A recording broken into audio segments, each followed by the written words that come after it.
Hey, hi, hello, everyone. I'm your host for the day.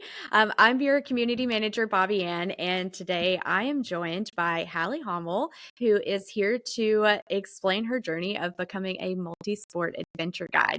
Thanks so much for being here with us today. Thank you so much for having me. I'm super excited to talk about everything. Yeah, I'm really looking forward to diving into this one. So, where are you joining us from today? Yeah, so right now I'm in California, actually preparing to move to a very small mountain town in the Eastern Sierra in a couple weeks. So, yeah, Ah, really, how really fun. exciting stuff. Yeah. I love California. I actually lived in Southern California down in San Diego for a few years. I haven't had the chance to go explore much of like Northern California just yet, but it's on the Mm, list when I get the opportunity to do so. You actually haven't always been in California. You've lived a very nomadic lifestyle yes. thus far. And a lot of that kicked off when you set a goal to visit all 50 states, right? Yeah. Yeah. So I grew up in California, and then as soon as I graduated college, I left on a 48 state road trip, solo road trip around the country. And 2 years after I finished that, I made it to Alaska for the first time. And that was sort of where my seasonal work journey began, although it wasn't where my guide journey began. It was sort of just opened my eyes to the fact that seasonal work was even a thing. And then I started to find guide positions in order to have more longer term relationships with the places that I was visiting. So I've lived in Alaska, West Virginia, California, Oregon. I've worked a little bit in Washington. Yeah, just all over the country, exploring and doing seasonal work. And it's been the time of my life. A woman of my own heart. I love to travel. I love to move around. I haven't lived in as many states as you have, but I got a pretty good roster. Now, you had mentioned you went on a 48 state road trip. One of the big ones got left off the list for a little known thing called COVID. Um, Yes. so, what was that adventure like? And how were you able? You did mention that you finally made it to Alaska. How were you able to finally mark that one off? So my 48 state road trip was in 2019, and my original goal was to make it to Alaska in 2020. For obvious reasons, that didn't happen. So it wasn't until 2021 that I finally made it up there, and there were still a lot of restrictions in place.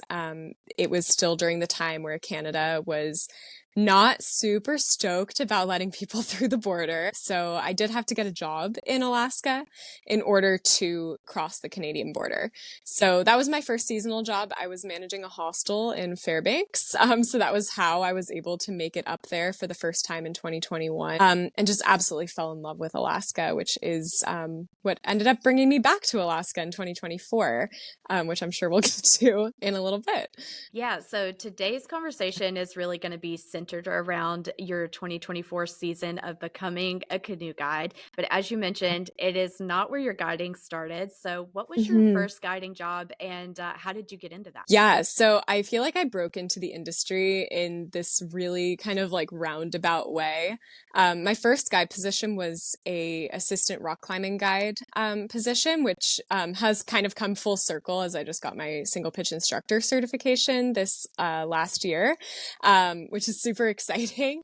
But yeah, I was in West Virginia. I had driven all the way across the country to visit a friend and visit New River Gorge for the first time. New River Gorge was upgraded to national park status when I was actually briefly in Kentucky building out a Sprinter van. So I was super close to it, but just didn't make it to the national park while I was there. So then a couple years later, it was 2022, I had a friend reach out saying that she had just accepted a raft guiding position in the new. And invited me out to come climb for a couple weeks. So I drove all the way across the country. I went with her to climb on some of this like world renowned rock and absolutely fell deeply in love with the community in New River Gorge National Park and the guide world. All of these people that I had met were just absolutely incredible humans and I wanted to stay. So it turns out that her company was still hiring, not in the raft guiding section of their guides, but in their what they called adventure ops area. So I was able to work in the rock world, but also live adjacent to these river people, which was really interesting. So I kind of got to experience the best of both worlds living in the New. So the New is very much known for world-class whitewater, but also world-class rock climbing. And so it kind of introduced me to the combination of the two of those things. An entire season of rock climbing. That must have been so Yeah. exciting and empowering to do. I think a lot of us have a lot of untapped potential because we just never really get the opportunity to experience things like that. It just never, the option Hmm. never comes up. So we don't really know what we're capable of. So that must have been a really awesome experience. Yeah, I miss living in the New so much because I would just finish work and immediately go drive to go rock climb after work, which was amazing. That's the goal for this upcoming summer, is to have a similar situation, but on the West Coast. Yeah, it's absolutely incredible, and that's one of the reasons why I love guiding and why I love seasonal work so much, because it just puts you like in the landscape in such an intimate way. And you're just able to experience it and have adventures, and you're surrounded by so many incredible people who also have this deep connection to the place that you're in. Yeah, that's something that we, of course, we're a community of women who Hmm. are centered around the water. And that's something that we really value about the community we have here is like just being in nature is really the best way to get to know a place. Absolutely. So, rock climbing on the West Coast is a long way from canoeing in Alaska. So, what was that Yes. transition like? How did you get from point A to point B? Yeah, totally. I mean, I have such a deep passion for just any way that you can get outdoors. I actually had a lot of impact injuries in 2023. I injured both my knee and broke my arm in the same year. And so I started kind of thinking very deeply about, if I'm unable to hike or I'm unable to climb, like what are the ways that I'm still able to get out and still able to connect with the land that surrounds me. And I started pricing kayaks when I was living in Oregon. I wasn't able to afford one at the time, unfortunately, but it was something that sort of just like opened my eyes to the idea of paddle sports. And right around the same time, somebody that I knew who was a long time employee of this company in Juneau, let me know that they were hiring canoe guides for the upcoming 2024 summer season. And I had been kind of looking for a reason to go back to Alaska. It felt like my Alaska journey was kind of cut short in 2021 for some personal reasons that involved a very bad breakup. I mean, the breakup was fine, but it was hard. It was hard to get over that. And I also had to leave Alaska a month earlier than I had originally planned. So I felt like I didn't like get to complete that like chapter of my life. So I was very much looking for a way to get back to Alaska, just in any way that I could. So finding out that this company was hiring in the paddle sports world, I was like, you know what? Like, I'm probably not going to get severely injured doing that after, such a tumultuous 2023 with so many injuries. And I got to be near a glacier and be on this lake and just like experience this new part of Alaska that I hadn't been to, because Juneau's in Southeast Alaska. And the previous time that I was up there, I was in Fairbanks, which is in the interior. So I was going to, get to explore a lot more and experience a lot more. And I was really excited about that. So I applied and they hired me because I already had some guide experience and experience as a naturalist, which was a huge part of that job, was like educating about the glacier and about forest succession. So yeah, I found myself in April of last year. So yeah, about a year ago from when we're recording this, driving up to Skagway. Skagway was where I got on my ferry to get to Juneau, because you can't drive to Juneau. Yeah.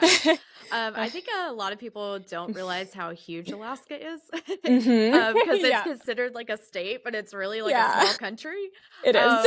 So yeah, there's a lot of different areas up there. What a Hmm. crazy year. It seems like you've lived a lot of different seasons in a short amount of Hmm. time, which I can fully relate to. I feel like that has been what my entire 20s was just living like a million different lives Yeah, throughout a short period of time. So same. yeah, I can completely relate to that. Now, you had mentioned you did get hired on because you had guiding experience, but I'm sure that there was some gaps there in your training. So what did the training process look like going from a rock climbing guide to canoeing? Yeah, so I did in between that have a season of like wilderness and day hiking experience as well. So I kind of had this like foundation of teaching about the natural world, because that's a lot of what you do as a day hiking guide is like doing the naturalist education. And that was actually in the Pacific Northwest, which, like you said, Alaska has so many different parts of it. And the Pacific Northwest is super similar to Southeast Alaska, which is where Juneau is located. So I had this like very established foundation of just kind of already understanding all of the parts of the natural world that we were going to be teaching these tourists about when they came on our trips. I learned a lot about glaciers leading up to that season. I spent about a month just like learning how glaciers work in this like very deep and intricate way, so that I was able to do that side of the education, teaching about the glacier that we were going to canoe to the very terminus of, teaching about the lake that we were going to be canoeing on and its river that flows out into the ocean. So just like really understanding that process was kind of the first part of my training. So when I'm going to be guiding in a new area, I spend about a month like reading field guides and watching videos and just like learning about all of the natural elements that surround the area that I'm going to be moving to. And then, yeah, when I arrived in Juneau, we spent a few weeks really just like honing all of our canoe skills. All of the guides that were new to the team had kind of varying levels of paddle sports experience. So I had been whitewater rafting quite a few times in New River Gorge. I had been, recreationally kayaking, canoeing, but never on a professional level. So we spent, a few weeks, quite some time of like we were out there for 12 hours on some days, perfecting paddle strategy, learning how to teach people how to paddle, because as much as many of our clients probably wanted us to do all the work, they did have to paddle to the glacier. So yeah, teaching them how to hold the paddle, how to actually like get that speed going when we were actually in the boat, and then learning how to steer the canoe, which was probably the biggest learning curve for most of the new canoe guides, was just like learning how to do that efficiently. And then we also did capsize training. Oh, okay. So how many Yeah. people would typically be in a canoe at a time, like when you were doing tours and things of that Mm-hmm. nature? Yeah, that's a great question, because I think a lot of people, when they signed up for our trips, expected to be in a much smaller boat. Our our canoes were 29 feet long.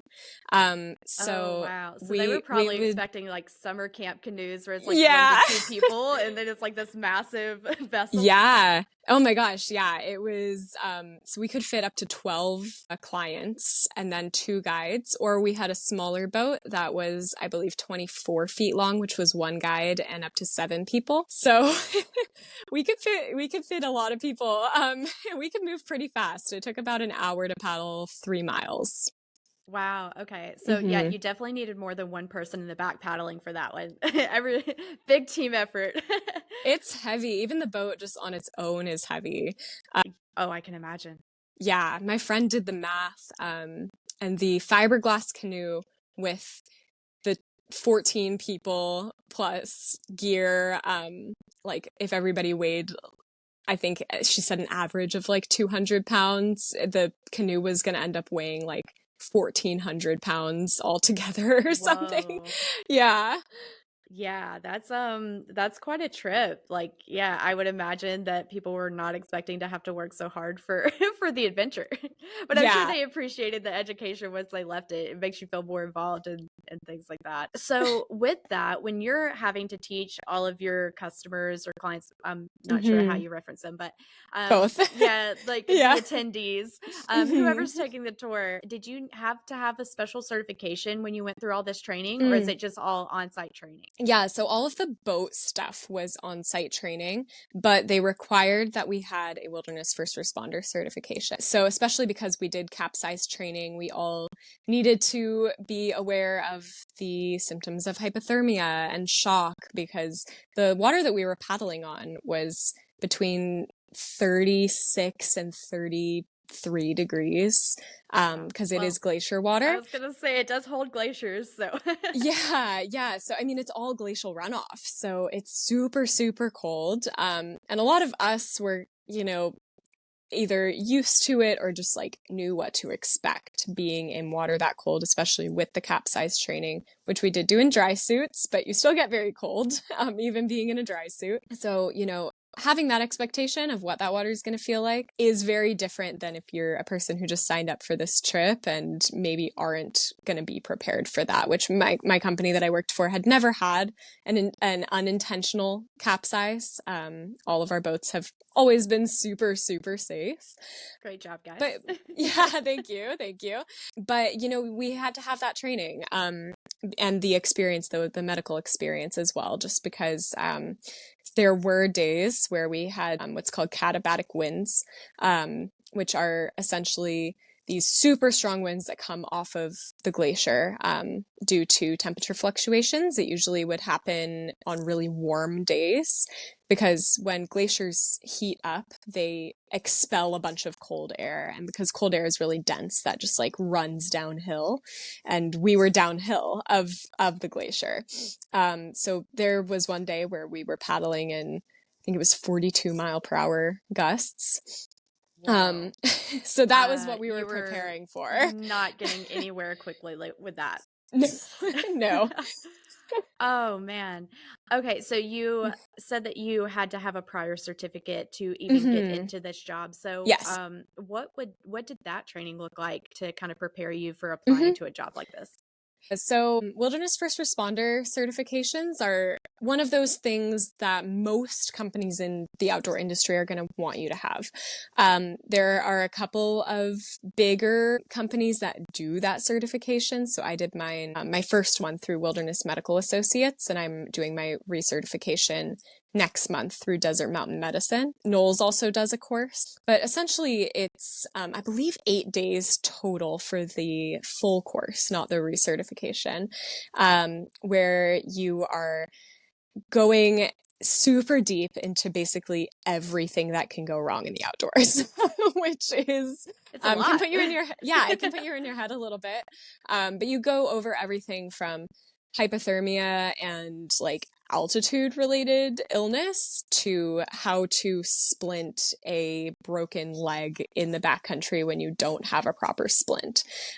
So you're going over, how to be creative with the things that you have. And a lot of times they um, allow for you to ask questions about, like, hey, I work in this specific sport. Like, what would you recommend I use as a splint in a canoe situation or in a climbing situation? And you can kind of learn how to utilize those things that you might have on hand. And then it also includes a CPR and an epinephrine administration certification. So knowing literally everything that you might need to deal with is super helpful. And honestly, most companies require it at this point.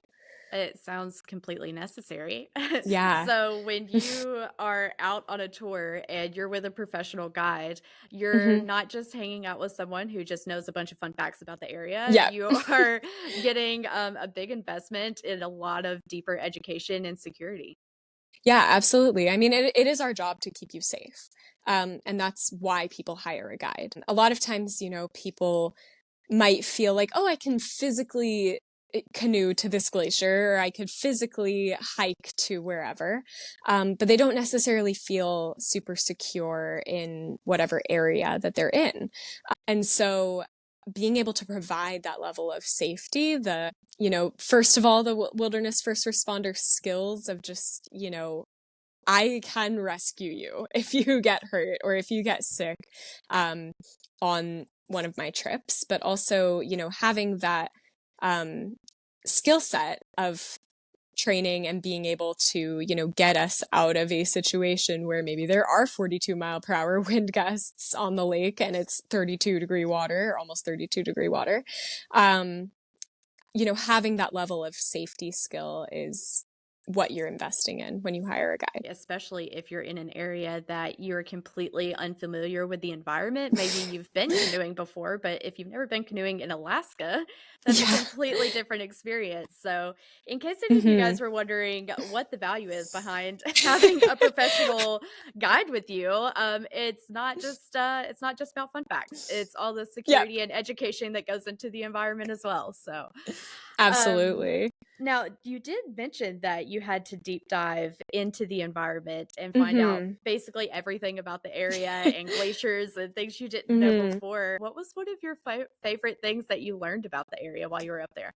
Yeah, so my favorite things to talk about are how everything connects, when we're talking about our environment. So when we were looking at the glacier, we're looking at this like giant moving mass of ice, essentially. I always describe it as like a river of ice. And so when it's moving downhill, it's grinding up all of these rocks, and that's how we get glacial silt. And the lake that we were canoeing on was super full of that glacial silt. It was like very gray, and murky. You couldn't really see more than a couple inches down into it.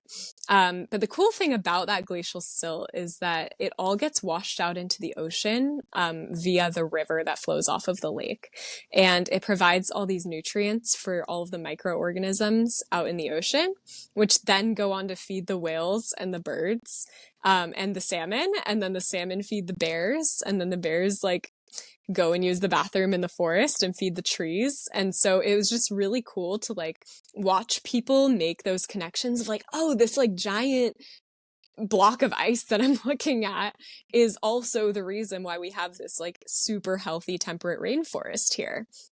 And that is just my absolute favorite thing about glaciers and about the temperate rainforest in Southeast Alaska. That's really cool. And I'm such a nerd about that kind of stuff. And when we start talking about removing essential parts of the environment, I think people a lot of times they don't make that if they've never done a tour like this or they've Yeah. never explored our parks or even just your local area. If you've never actually been out in nature too much, you don't realize how everything serves a purpose. Hmm. Even the smallest little tiny things that you may not notice is serving a purpose. So Yeah. I love that that was a big feature of the tour, and I hope that's something that a lot of people were taking away from that. Yeah. Because I think hopefully when people hear things like that and make that connection, that they can go talk about it elsewhere and encourage other people to get out into the outdoors and explore your Hmm. waterways. Yeah. And that's a huge reason why I do what I do. Just in general, is to help people to have that connection with nature that they may have never had before. I'm a huge believer that people are more likely to advocate for our public lands, for our wild spaces when they've had a deep connection or had an intimate experience with a place. So helping to facilitate those connections is one of the most meaningful parts of working in the outdoor industry. I love that.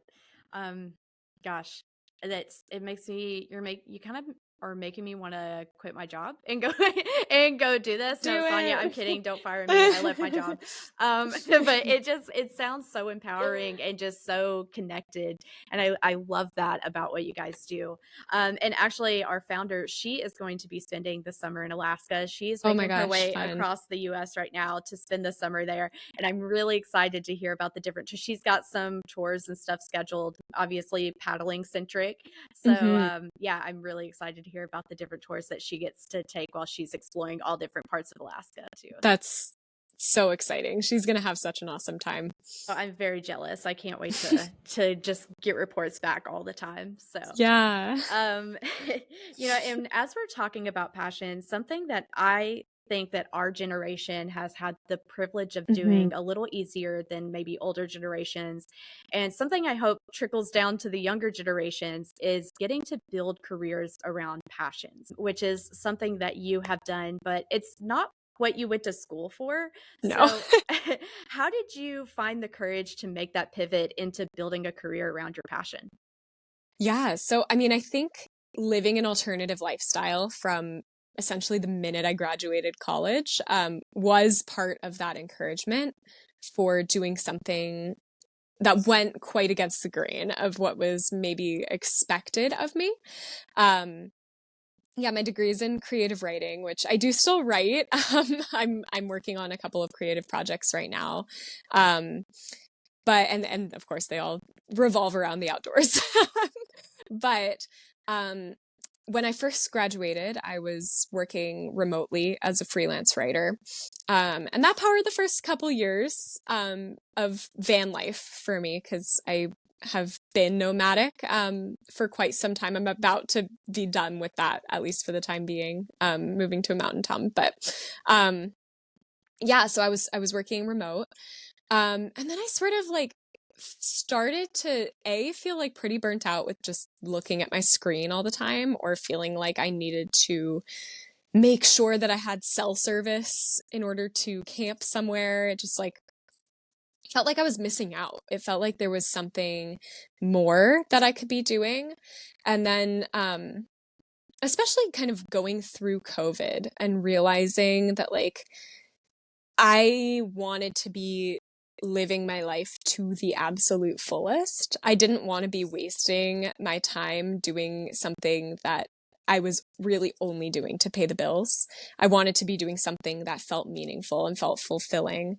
And so I quit my last freelance gig, a couple months before I ended up in West Virginia. Um, and um, I was, experimenting with the guide thing when I was there. Was sort of just like, you know what, like, let's try this out. If I hate it, I can quit and I can leave. And then I ended up staying for the entire season and just absolutely falling in love with it. And it really opened my eyes to the fact that, like, oh, I could literally be outdoors and I could take people outdoors for a living, and I can show people this incredible world of outdoor recreation for a living. And there is upward mobility in this career, which is what I'm experiencing right now. Now about 4 years in. So, having that foundation and, having the education in multiple different sports and in wilderness, just allows for a surprising amount of growth in this kind of, um, what many people would consider a like unstable career, which, when you're moving a lot and you're changing jobs quite often, it can feel a little bit unstable, but you also can kind of make it a priority to reach stability even in this alternative kind of lifestyle. Yeah, I think what a lot of people don't realize too is when you are branching out and maybe choosing an alternative lifestyle outside of like a 9 to 5 office situation, is like really with proper planning, it's not as tumultuous as it might seem Hmm. from the outside, you know? Yeah. I'm sure you have a game plan because you do work very seasonally. I'm sure you have a Hmm. game plan to stretch that out for the rest of the year and Yeah. allocate properly and Yeah. figure out where your next steps are before, you're not just floating around. you know? Yeah. Definitely. Yeah. I mean, there comes to a point where you do need to be super intentional with what you do. Like, it's a very uh tip driven business. A lot of clients do tip us, which we greatly appreciate because our hours are so unpredictable. So I tend to use all of my cash tips to buy all of my groceries for the entire summer season.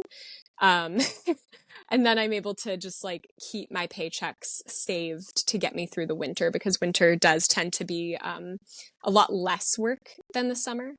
Um, And then, of course, having lived in a van for the past 6 years has been very helpful in saving money and having that kind of like, well, I can always just be in my vehicle and do that through the winter if I need to, which I'm trying to transition away from, but it's always good to know that it's there. Right. I mean, there's pros and cons to everything. And I think, Yeah. for people who may be considering, doing something different and wanting to Hmm. convert their career to being outdoor centric, that there's pros and cons to everything. And if you feel like the Absolutely. trade-off is worth it for you, like as long as you're cool with the few things that might be a little different and you're Hmm. doing proper planning, it sounds like it's worth it if it's something that you're very passionate about. Absolutely. Absolutely. And, we need passionate people in this industry. It's really important, that we get those people who want to make it a career, that this isn't just like, oh, this like fun little summer job, which I love those people too, but also it's really awesome to see people grow in this industry and really pursue like continuing as whatever it is that they want to do, whether that is on the water, whether that is in the mountains, having that passion and that drive to continue guiding larger and larger adventures is what kind of opens it up for the next generation of guides. Because I'm in my late 20s, and so I'm sort of in this like middle section, but we have a lot of, much younger people who are kind of breaking into the industry. And I would love to see some of these super talented people continue in, what would be considered a very untraditional lifestyle. But Well, yeah, it's we would awesome. we would love to encourage that as well. And Yeah. with many other industries, there is a bit of a lack of female representation, though I Yes. do think it's getting better. So do you have any encouraging advice for women in our community who may be considering a career in water sports or guiding? Absolutely. Yeah, absolutely. Because we're definitely at this like pivotal point with women in the industry from what I'm noticing. I think a lot of companies are seeking to hire women onto their guide teams, which is awesome. We're also seeing a lot of clients, especially female clients, who are specifically requesting women as their guides, which is super awesome for us. I think the main thing though, because there is always going to be pushback. There is always going to be doubt, at least right now. I've experienced a lot of that. A lot of my friends have experienced that. We got some really wild comments last year, in the canoes. I think the main thing is to just like be super, super confident in your own knowledge. Know what you're doing, state what you're doing with the utmost confidence, because that's what's going to get people to respect you and believe you. And, don't take any of that doubt personally, and don't accept it either, if that makes sense. There were so many comments that we would get just kind of questioning our direction when we were teaching people how to paddle, or questioning whether we knew where we were going, even though we'd been working in this area for 6 months. And so just, knowing that it's not about you specifically that they're doubting. It's that they have these internalized feelings about having a woman as a guide, which is super unfortunate, but also just kind of redirecting the attention to like, no, I know what I'm doing, and being super confident in that. And asserting that you deserve your place, because you do. We absolutely deserve to take up space on the water and in the outdoor industry. And luckily, more people are starting to respect that.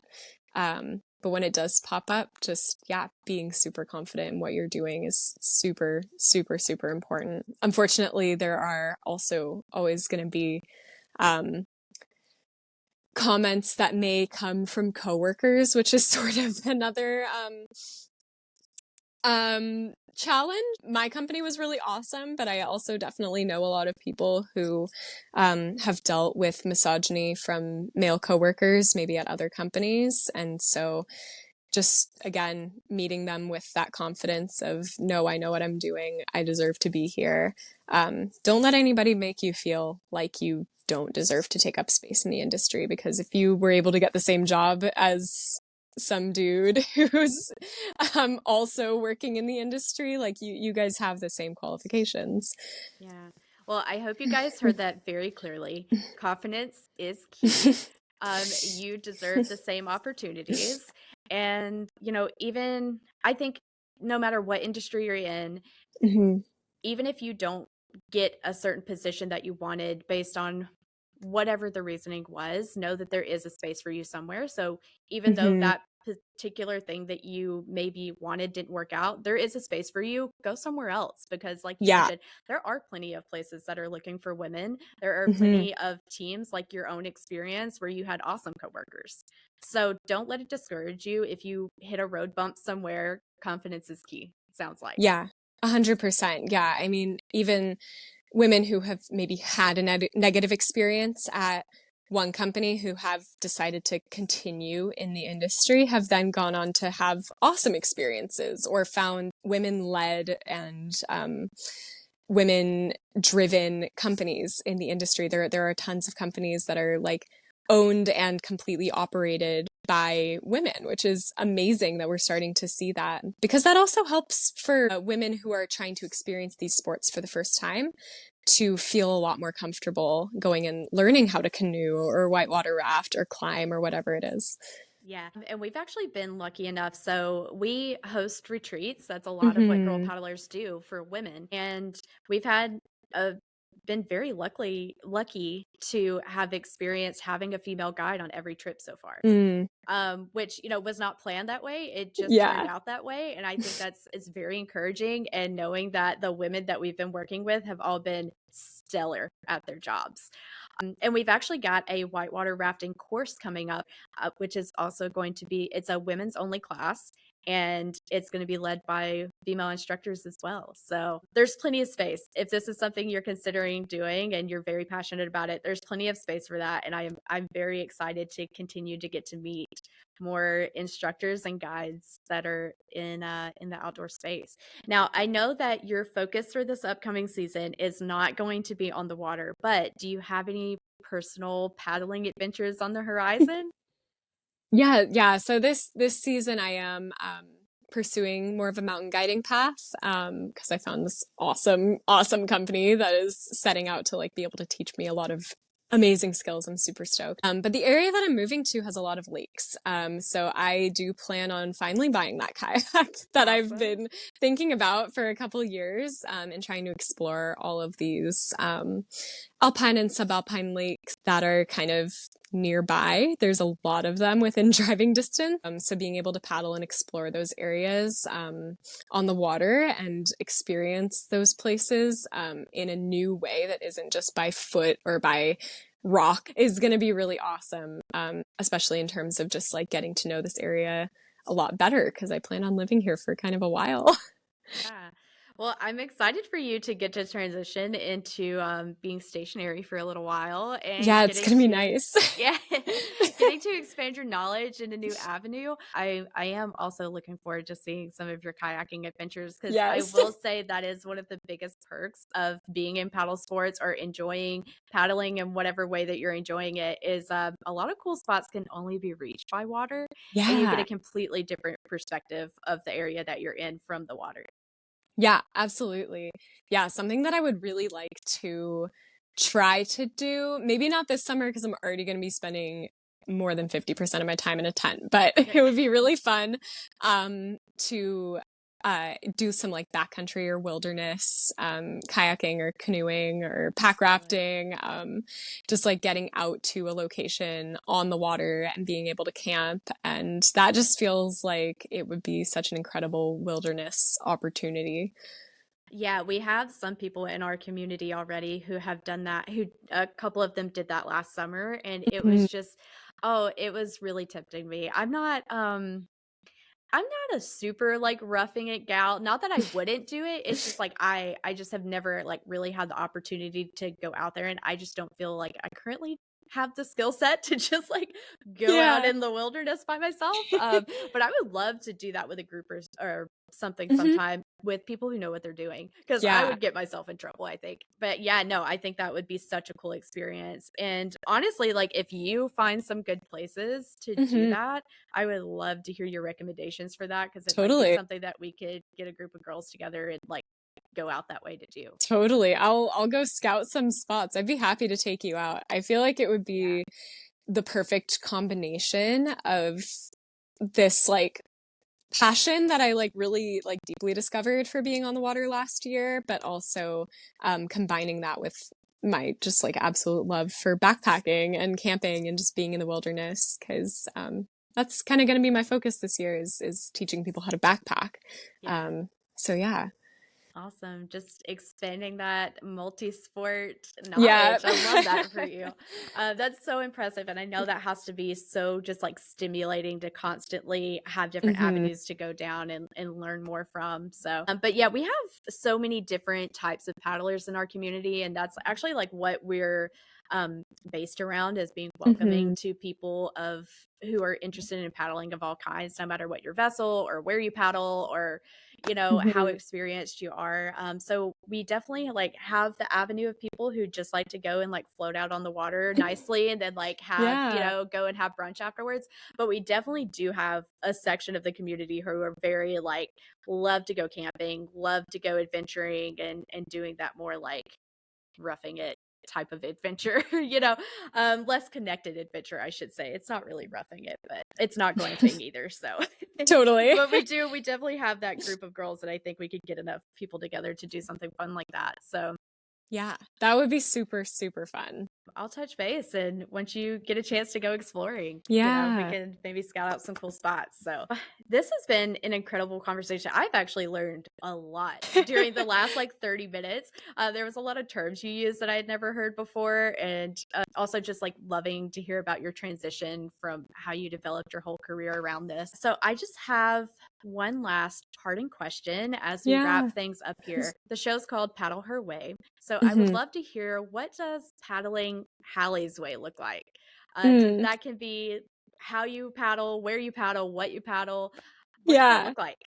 Yeah. I mean, I think for me, it's just the embodiment of female empowerment on the water and in the outdoors. Like that was what drove so many of my canoe trips last year, was just like, no, like I am this like awesome woman of the water and just like I am going to continue to take up space here because I deserve to be here.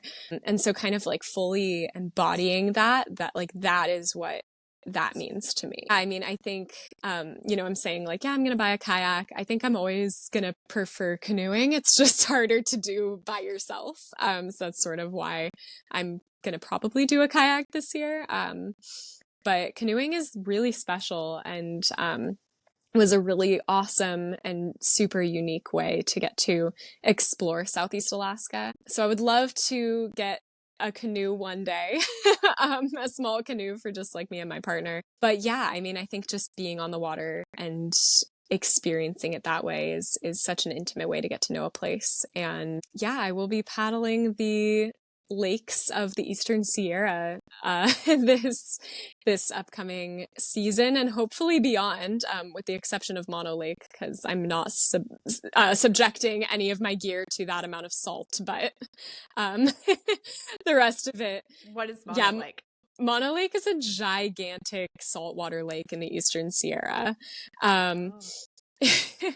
so it's absolutely gorgeous, but I just would not want to harm any of my gear by putting it on the water. I've seen people kayak and paddleboard out there, but I don't want to have to deal with cleaning that when I'm living in an apartment.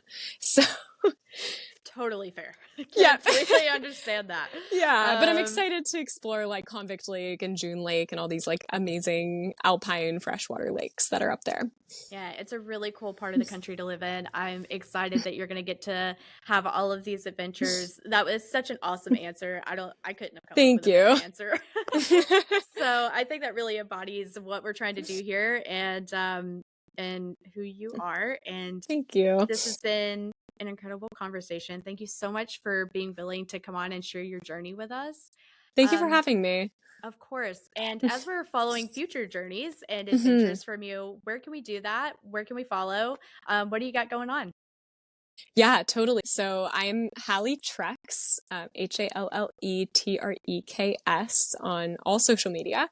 Mostly post on Instagram and TikTok. Post a little bit on Threads as well. So I've been, having a lot of conversations about um, naturalist info and environmental protections and stuff on there because that's a really good conversation tool. And then, I am working on a couple of creative writing projects about my time in the outdoors and about being a female guide right now. So eventually those will be hopefully available to the public. So I'll definitely announce that on social media. And I do have one creative writing project that is available to read currently at the link in my bio.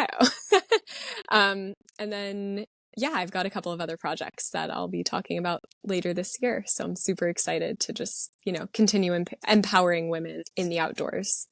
That's awesome. I'm really excited to see all of these start coming out. And we'll have all of her information linked in the show notes here. So it'll be very easy to find. Thank you, everyone, for joining us today. And again, thank you, Halle, for sharing your story with us. Thank you so much for having me. This has been so much fun.